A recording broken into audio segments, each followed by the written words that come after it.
হাসিনার সরকার এতগুলো প্রাণ কেড়ে নিয়েছে, সেই সরকারকে আমরা পতন ঘটাবই। কোটা আন্দোলনকারীদের যে হত্যার প্রতিবাদে এই মুহূর্তে দেখতে পাচ্ছেন যে গানের মিছিল, সে মিছিল কিন্তু পুলিশের মুখোমুখি এই মুহূর্তে দেখতে পাচ্ছেন যে, এবং সেই মিছিল ঘিরে কিন্তু এই মুহূর্তে আইন শৃঙ্খলা বাহিনীর সতর্ক অবস্থা, এবং তার মুখোমুখি কিন্তু সেই আন্দোলনকারীরা এই মুহূর্তে দেখতে পাচ্ছেন যে গানের মিছিল নিয়ে কিন্তু পুলিশের সামনে কিন্তু তারা কিন্তু বিভিন্ন স্লোগান দিচ্ছেন, পুলিশ কোন চেটের বাল, এরকম বিভিন্ন স্লোগান দিচ্ছেন। এবং এই মুহূর্তে দেখতে পাচ্ছেন যে গুলিস্তান যে 0 পয়েন্ট মোড় রয়েছে সেই মোড় থেকে এগিয়ে কিন্তু তারা কিন্তু অবস্থান করছেন, এবং দেখতে পাচ্ছেন যে বিভিন্ন যে এলাকার ফেস্টুন নিয়ে তারা কিন্তু শিক্ষার্থীদের উপর যে হামলা, সেই হামলার নিন্দা জানিয়ে তারা কিন্তু গানের মিছিল করছেন। এবং দেখতে পাচ্ছেন যে প্রধানমন্ত্রীকে নিয়ে তারা কিন্তু বিভিন্ন কার্টুন এঁকে তারা কিন্তু নিয়ে এসেছে, এবং তারা কিন্তু প্রতিবাদ করছেন তাদের।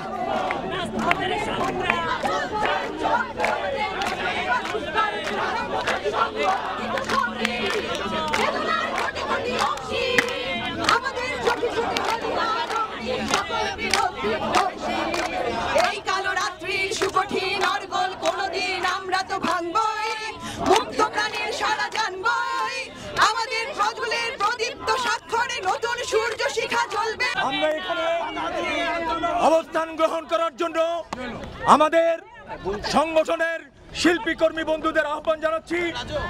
আমাদের আহ্বানের সাড়া দিয়ে যারা আজকে এখানে এসেছেন, আপনারা দয়া করে একটু বসুন। আমরা এখানে গান করব, আমরা এখানে কবিতার আবৃত্তি করব, আমরা এখানে কাঁদবো, আমরা এখানে হাহাকার করব। আমাদের শহীদেরা আমাদেরকে লড়াইয়ের যে আহ্বান জানিয়ে গেছে, সেই জায়গা থেকে আমাদের জীবন থাকতে আমরা সরে যাব না।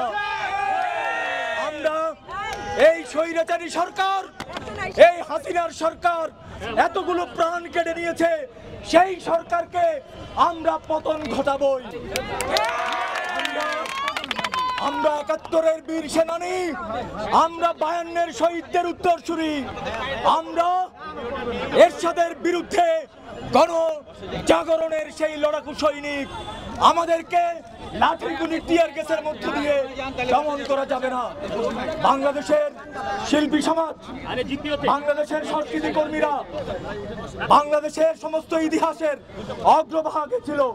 সেই জায়গা থেকে আমরা বাংলাদেশের শিল্পী সমাজ, বাংলাদেশের সংস্কৃতি কর্মীরা আমাদের চেতনার তাগিদে, আমাদের প্রাণের তাগিদে আমরা আজকে এখানে কাঁদতে এসেছি।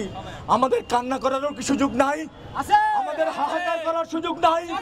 যে প্রাণগুলোকে কেড়ে নেওয়া হয়েছে, আজকে ঘরে ঘরে কান্না হচ্ছে, আজকে ঘরে ঘরে মানুষ ট্রমা আক্রান্ত, মানুষ ঘুমোতে পারছে না।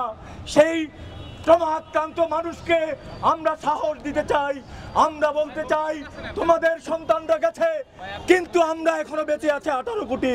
আমাদের সবার সম্মিলিত আন্দোলনের প্রেক্ষিতেই এই স্বৈরতন্ত্রকে আমরা উৎখাত করব।